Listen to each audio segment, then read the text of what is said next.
Hello aspirants, welcome to Prajnana India current affair series. ಇವತ್ತಿನ topics G7 summit and global piece index, ಜಾಗತಿಕ ಶಾಂತಿ ಸೂಚ್ಯಂಕ. ಯಾಕೆ ಈ ಎರಡು ಟಾಪಿಕ್ಸ್ ನಮಗೆ ಎಕ್ಸಾಮ್ ಪಾಯಿಂಟ್ ಆಫ್ ವ್ಯೂ ಇಂದ ಇಂಪಾರ್ಟೆಂಟ್ ಆಗುತ್ತೆ ಅಂತ ಅಂದ್ರೆ, first topic G7 summit. Recent ಆಗಿ G7 ಸಮಿಟ್ ನಡೆದಿರೋದ್ರಿಂದ ಇದು ಎಷ್ಟನೇ ಸಮಿಟ್ ಆಗಿದೆ, ಎಲ್ಲಿ ನಡೆದಿದೆ, ಈ ಸಮಿಟ್ ಅಲ್ಲಿ ಯಾವ ಯಾವ ವಿಷಯಗಳ ಬಗ್ಗೆ ಡಿಸ್ಕಷನ್ಸ್ ಆಗಿದೆ, and prime minister Narendra Modi ಅವರು G7 ಸಮಿಟ್ ನ ಅಟೆಂಡ್ ಮಾಡಿರೋದ್ರಿಂದ G7 ಅಲ್ಲಿ ಇಂಡಿಯಾದ ಸ್ಟೇಟಸ್ ಏನಿದೆ, ಇದ್ರ ರಿಲೇಟೆಡ್ ಏನೆಲ್ಲ ಕ್ವಶನ್ ಕೇಳ್ಬೋದು ಅನ್ನೋದನ್ನ ನೋಡೋಣ. And second topic, global piece index ನ ಯಾವ ಇನ್ಸ್ಟಿಟ್ಯೂಟ್ ಅವರು ಪಬ್ಲಿಷ್ ಮಾಡ್ತಾರೆ, 2026 ಅಲ್ಲಿ ಇಂಡಿಯಾದ ರ್ಯಾಂಕ್ ಏನಿದೆ, ಟಾಪ್ ಅಂಡ್ ಬಾಟಮ್ ರ್ಯಾಂಕಿಂಗ್ ಅಲ್ಲಿ ಯಾವ ಕಂಟ್ರೀಸ್ ನ ನೋಡ್ಬೋದು, ಅದ್ರ ಜೊತೆಗೆ ಯಾವ ಇಂಡಿಕೇಟರ್ಸ್ ಥ್ರೂ ಈ ಗ್ಲೋಬಲ್ ಪೀಸ್ ಇಂಡೆಕ್ಸ್ ನ ಪಬ್ಲಿಷ್ ಮಾಡ್ತಾರೆ, ಅಂಡ್ ಇದ್ರ ರಿಲೇಟೆಡ್ ಏನ್ ಕ್ವೆಶನ್ ಕೇಳ್ಬೋದು ಅನ್ನೋದನ್ನ ನೋಡೋಣ. Let's start. So first topic, G7 summit. ಇದು ಎಷ್ಟನೇ G7 ಸಮಿಟ್ ಆಗಿದೆ ಅಂತ ಅಂದ್ರೆ, ಇದು 52nd G7 ಸಮಿಟ್ ಆಗಿದೆ. ಸೊ ಇದು ಎಲ್ಲಿ ನಡೆದಿದೆ ಅಂತಂದ್ರೆ, ಫ್ರಾನ್ಸ್ ನ ಇವಿಯಾನ್ ಅನ್ನೋ ಪ್ಲೇಸ್ ಅಲ್ಲಿ ನಡೆದಿದೆ. ಫ್ರಾನ್ಸ್ ನ ಪ್ರೆಸಿಡೆಂಟ್ ಯಾರಿದ್ದಾರೆ ಅಂತಂದ್ರೆ ಇಮ್ಯಾನ್ಯುಯಲ್ ಮ್ಯಾಕ್ರಾನ್ ಅವರಿದ್ದಾರೆ. ಸೊ ಈ 52nd G7 ಸಮಿಟ್ ಥೀಮ್ ಏನಿದೆ ಅಂತ ಅಂದ್ರೆ, ರೆಡ್ಯೂಸಿಂಗ್ ಗ್ಲೋಬಲ್ ಎಕನಾಮಿಕ್ ಇಂಬ್ಯಾಲೆನ್ಸ್, ಇದ್ರದ್ದು ಥೀಮ್ ಆಗಿದೆ. ಅಂಡ್ ಇಲ್ಲಿ ಯಾವೆಲ್ಲ ಗ್ಲೋಬಲ್ ಇಶ್ಯೂ ರಿಲೇಟೆಡ್ ಡಿಸ್ಕಷನ್ಸ್ ನ ಮಾಡಿದ್ದಾರೆ ಈ 52nd G7 ಸಮಿಟ್ ಅಲ್ಲಿ ಅಂತ ನೋಡೋದಾದ್ರೆ, ರಷ್ಯಾ ಉಕ್ರೇನ್ ವಾರ್ ಆಗಿರ್ಬೋದು, ವೆಸ್ಟ್ ಏಷ್ಯಾ ಕ್ರೈಸಿಸ್, ಗ್ಲೋಬಲ್ ಡೆಪ್ತ್ vulnerabilities, global health challenges, economic security and supply chain ಆಗಿರ್ಬೋದು, ಜಿಯೋ ಪೊಲಿಟಿಕಲ್ ಕಾನ್ಫ್ಲಿಕ್ಟ್ ಬಗ್ಗೆ ಆಗಿರ್ಬೋದು, artificial intelligence and digital governance ಬಗ್ಗೆ ಆಗಿರ್ಬೋದು, ಈ ಎಲ್ಲಾ ಗ್ಲೋಬಲ್ ಇಶ್ಯೂ ರಿಲೇಟೆಡ್ ಇಲ್ಲಿ ಡಿಸ್ಕಷನ್ಸ್ ಆಗಿದೆ. ಇದು exam point of the important ಆಗುತ್ತೆ. ಸೊ ನಾವಿವಾಗ 52nd G7 ಸಮಿಟ್ ಅಂಡ್ ಅಲ್ಲಿ ಏನೆಲ್ಲ ಡಿಸ್ಕಷನ್ಸ್ ಆಗಿದೆ, ಎಲ್ಲಿ ನಡೆದಿದೆ ಅನ್ನೋದನ್ನ ನೋಡಿದ್ವಿ. ಸೊ ಇವಾಗ ಈ G7 ಎವಲ್ಯೂಷನ್ ಏನಿದೆ, G7 ಎವಲ್ಯೂಷನ್ ಏನಿದೆ ಅಂತ ನೋಡೋದಾದ್ರೆ, ಸೊ G7 ಅಂದ್ರೆ ಏನು? ಇದೊಂದು ಗ್ರೂಪ್ ಆಫ್ 7 ಕಂಟ್ರೀಸ್ ಇರುವಂತಹ ಒಂದು ಇನ್ಫಾರ್ಮಲ್ ಗ್ರೂಪಿಂಗ್ ಆಗಿದೆ. ಅಡ್ವಾನ್ಸ್ ಎಕನಾಮೀಸ್ ಅಂದ್ರೆ ಆರ್ಥಿಕತೆಯಲ್ಲಿ ಮುಂದುವರೆದಿರುವಂತಹ 7 ದೇಶಗಳಿರುವಂತಹ ಒಂದು ಇನ್ಫಾರ್ಮಲ್ ಗ್ರೂಪಿಂಗ್ ಆಗಿದೆ. ಗ್ರೂಪ್ ಆಫ್ 7 ಇರುವಂತಹ ಒಂದು ಇನ್ಫಾರ್ಮಲ್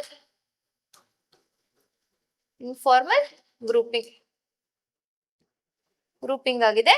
ಅಡ್ವಾನ್ಸ್ಡ್ ಎಕನಾಮೀಸ್, ಆರ್ಥಿಕತೆಯಲ್ಲಿ ಮುಂದುವರೆದಿರುವಂತಹ ದೇಶಗಳಿರುವಂತಹ ಒಂದು ಇನ್ಫಾರ್ಮಲ್ ಗ್ರೂಪಿಂಗ್ ಆಗಿದೆ. ಸೊ ಇದು ಯಾವಾಗ ಫಾರ್ಮ್ ಆಯ್ತು ಅಂತ ಅಂದ್ರೆ 1975 ಫಸ್ಟ್ ಫಾರ್ಮ್ ಆದಾಗ ಇದು G6 ಇರುತ್ತೆ. 1976 ಅಲ್ಲಿ ಕೆನಡಾ ಆಡ್ ಆಗೋದ್ರಿಂದ G7 ಆಗಿ ಮುಂದುವರಿಯುತ್ತೆ. 1998 ಅಲ್ಲಿ ಇದು G8 ಆಗತ್ತೆ. ಯಾಕೆಂದ್ರೆ ಇದರಲ್ಲಿ ರಷ್ಯಾ ಮೆಂಬರ್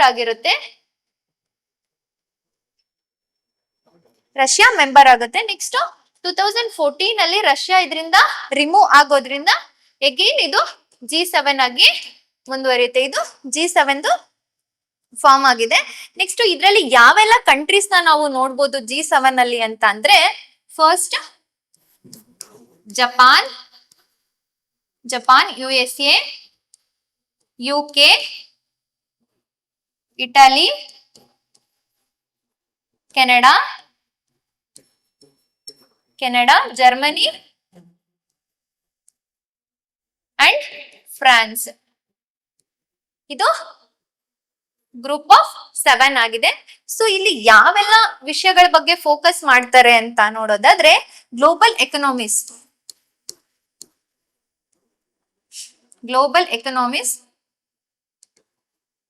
ಟ್ರೇಡ್ ಆಗಿರ್ಬೋದು, ಸೆಕ್ಯೂರಿಟಿ ಆಗಿರ್ಬೋದು, ಕ್ಲೈಮೇಟ್ ಚೇಂಜ್ ಆಗಿರ್ಬೋದು, ಈ ಎಲ್ಲಾ ವಿಷಯಗಳ ಬಗ್ಗೆ ಇಲ್ಲಿ ಫೋಕಸ್ ಮಾಡ್ತಾರೆ. ಸೊ ಇದು G7 ಬಗ್ಗೆ ಎವಲ್ಯೂಷನ್ ಅನ್ನ ನೋಡಿದ್ವಿ. ನೆಕ್ಸ್ಟ್ ಇಂಡಿಯಾದ ಸ್ಟೇಟಸ್ ಏನಿದೆ G7 ಅಲ್ಲಿ ಅಂತ ನೋಡೋದಾದ್ರೆ, India is not A member of G7 member ಇಲ್ಲ.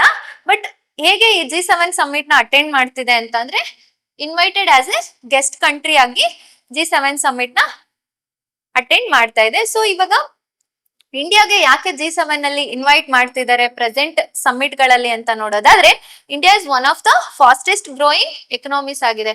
ಅಂದ್ರೆ ಆರ್ಥಿಕತೆಯಲ್ಲಿ ಮುಂದುವರಿತಾ ಇರುವಂತಹ ದೇಶ ಆಗಿದೆ. ಅದ್ರ ಜೊತೆಗೆ ವರ್ಲ್ಡ್ಸ್ ಲಾರ್ಜೆಸ್ಟ್ ಪಾಪ್ಯುಲೇಷನ್ ಇಂಡಿಯಾದಲ್ಲಿದೆ.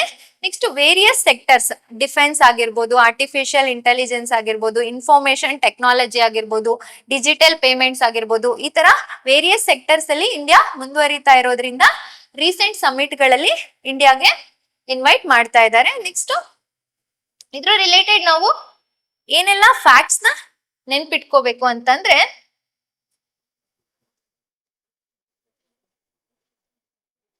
ಇದು ಒಂದು G7 ಅನ್ನೋದೊಂದು ಇನ್ಫಾರ್ಮಲ್ ಗ್ರೂಪಿಂಗ್ ಆಗಿದೆ.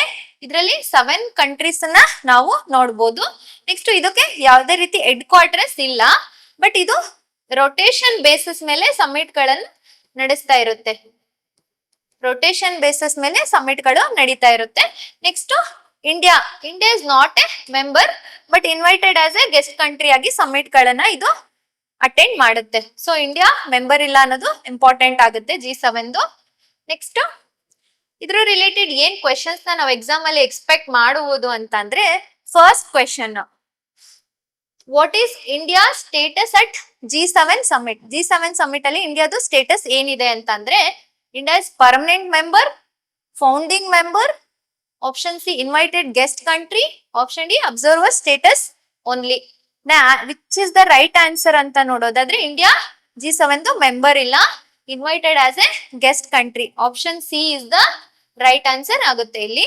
Next the G7 next question, second question ನೋಡೋದಾದ್ರೆ, the G7 consisting of which of the following countries? G7 ಅಲ್ಲಿ ನಾವು ಯಾವೆಲ್ಲ ಕಂಟ್ರೀಸ್ ನ ನೋಡಬಹುದು ಅಂತಂದ್ರೆ, ಜಪಾನ್ ಆಗಿರ್ಬೋದು, Japan, USA, UK, Italy, Canada, Germany, France. So ಈ ಕಂಟ್ರೀಸ್ ನಮ್ಗೆ ನೆನಪಿದ್ರೆ ಆನ್ಸರ್ ಮಾಡೋದು ಈಸಿ ಆಗುತ್ತೆ. ಸೊ ಇಲ್ಲಿ ಇಂಡಿಯಾ G7 ಮೆಂಬರ್ ಇಲ್ಲ ಅಂದ್ರೆ ಆಪ್ಷನ್ ಎ ನ ನಾವಿಲ್ಲಿ ಎಲಿಮಿನೇಟ್ ಮಾಡಬಹುದು. ನೆಕ್ಸ್ಟ್ ರಷ್ಯಾ ಕೂಡ G7 ಅಲ್ಲಿ ಇಲ್ಲ, ಸೊ ಆಪ್ಷನ್ ಸಿ ನ ಕೂಡ ಇಲ್ಲಿ ಎಲಿಮಿನೇಟ್ ಮಾಡಬಹುದು. ನೆಕ್ಸ್ಟ್ ಬ್ರೆಜಿಲ್ ಕೂಡ G7 ಮೆಂಬರ್ ಕಂಟ್ರಿ ಅಲ್ಲ, ಸೊ ಇಲ್ಲಿ option B is the right answer ಆಗುತ್ತೆ. USA, UK, Canada, France, Germany, Italy, Japan. Option B is the right answer ಆಗುತ್ತೆ. I hope G7 is clear. Next topic, global piece index, ಜಾಗತಿಕ ಶಾಂತಿ ಸೂಚ್ಯಾಂಕ. So ಈ ಜಾಗತಿಕ ಶಾಂತಿ ಸೂಚ್ಯಂಕನ ಯಾವ institute ಅವರು publish ಮಾಡ್ತಾರೆ ಅಂತ ನೋಡೋದಾದ್ರೆ, IEP, ಇನ್ಸ್ಟಿಟ್ಯೂಟ್ ಫಾರ್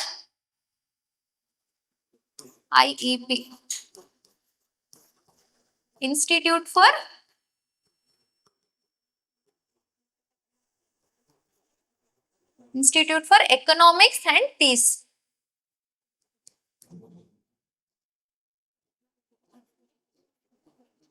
ಇವರು ಗ್ಲೋಬಲ್ ಪೀಸ್ ಇಂಡೆಕ್ಸ್ ನ ಪಬ್ಲಿಷ್ ಮಾಡ್ತಾರೆ. ಸೊ 2026 ಅಲ್ಲಿ ಇಂಡಿಯಾದ ರ್ಯಾಂಕ್ ಏನಿದೆ ಅಂತ ನೋಡೋದಾದ್ರೆ, 2026 ಅಲ್ಲಿ 127 ಔಟ್ ಆಫ್ 163 ಕಂಟ್ರೀಸ್ ಅಲ್ಲಿ 127 ಇಂಡಿಯಾದ ರ್ಯಾಂಕ್ ಇದೆ. ಇದು ಎಕ್ಸಾಮ್ ಪಾಯಿಂಟ್ ಆಫ್ ಇಂದ ಇಂಪಾರ್ಟೆಂಟ್ ಆಗುತ್ತೆ. ನೆಕ್ಸ್ಟ್ 2025 ಎಷ್ಟಿತ್ತು ಅಂತ ನೋಡೋದಾದ್ರೆ 115 ಇತ್ತು. ಸೊ 12 ನಂಬರ್ ಇನ್ಕ್ರೀಸ್ ಆಗಿರೋದನ್ನ ನೋಡ್ಬೋದು ನಾವಿಲ್ಲಿ. ನೆಕ್ಸ್ಟ್ ಟಾಪ್ ಕಂಟ್ರೀಸ್ ಯಾವ್ದಿದೆ ಅಂತ ನೋಡೋದಾದ್ರೆ, ಟಾಪ್ 3 ಕಂಟ್ರೀಸ್ ಯಾವ್ದಿದೆ ಗ್ಲೋಬಲ್ ಪೀಸ್ ಇಂಡೆಕ್ಸ್ ಅಲ್ಲಿ ಅಂತ ಅಂದ್ರೆ, ಫಸ್ಟ್ ಐಸ್ಲ್ಯಾಂಡ್, ಇದು 18th ಟೈಮ್ಸ್ ಫಸ್ಟ್ ಪ್ಲೇಸ್ ಅನ್ನ ಪಡೆದಿದೆ. 18 ಬಾರಿ ಮೊದಲನೇ ಸ್ಥಾನದಲ್ಲಿ ಇರೋದನ್ನ ನೋಡ್ಬೋದು.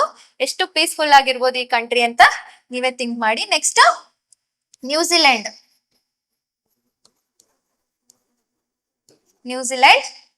Third Switzerland.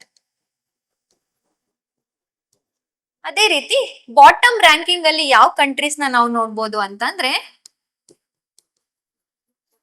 Most list peaceful country ಯಾವ್ದಪ್ಪ ಅಂತಂದ್ರೆ Russia,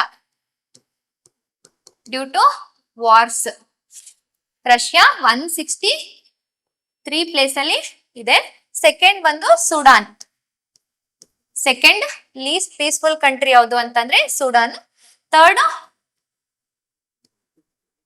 Congo, democratic republic of Congo ಇದೆ.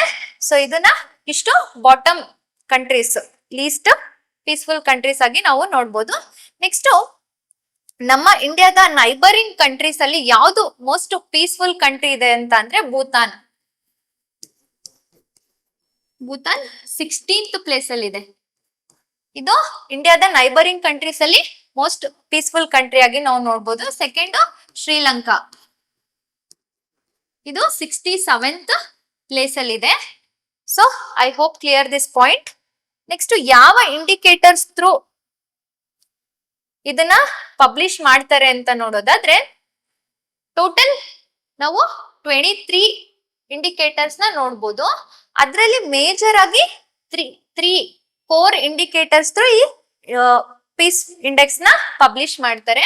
ಸೊ ಆ ಕೋರ್ 3 ಇಂಡಿಕೇಟರ್ಸ್ ಯಾವ್ದಪ್ಪ ಅಂತ ಅಂದ್ರೆ, ಆನ್ ಗೋಯಿಂಗ್ ಕಾನ್ಫ್ಲಿಕ್ಟ್ಸ್ ಅಂದ್ರೆ ಪ್ರಸ್ತುತವಾಗಿ ನಡೆಯುತ್ತಿರುವಂತಹ ಸಂಘರ್ಷಗಳಾಗಿರ್ಬೋದು, ಸೊಸೈಟಲ್ ಸೇಫ್ಟಿ ಅಂಡ್ ಸೆಕ್ಯೂರಿಟಿ ಸಾಮಾಜಿಕ ಭದ್ರತೆ ಮತ್ತು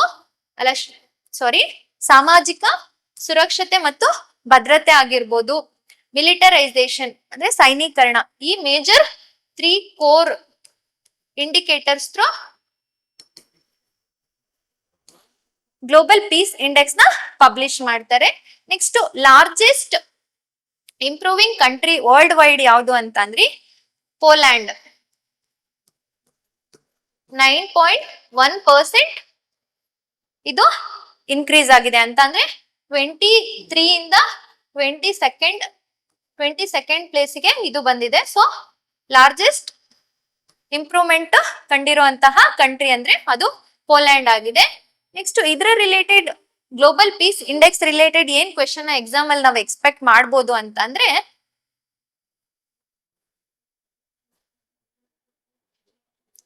the global piece index is published by, ಯಾರು ಗ್ಲೋಬಲ್ ಪೀಸ್ ಇಂಡೆಕ್ಸ್ ನ ಪಬ್ಲಿಷ್ ಮಾಡ್ತಾರೆ ಅಂತಂದ್ರೆ IEP, institute for economics and peace. Option c is the right answer.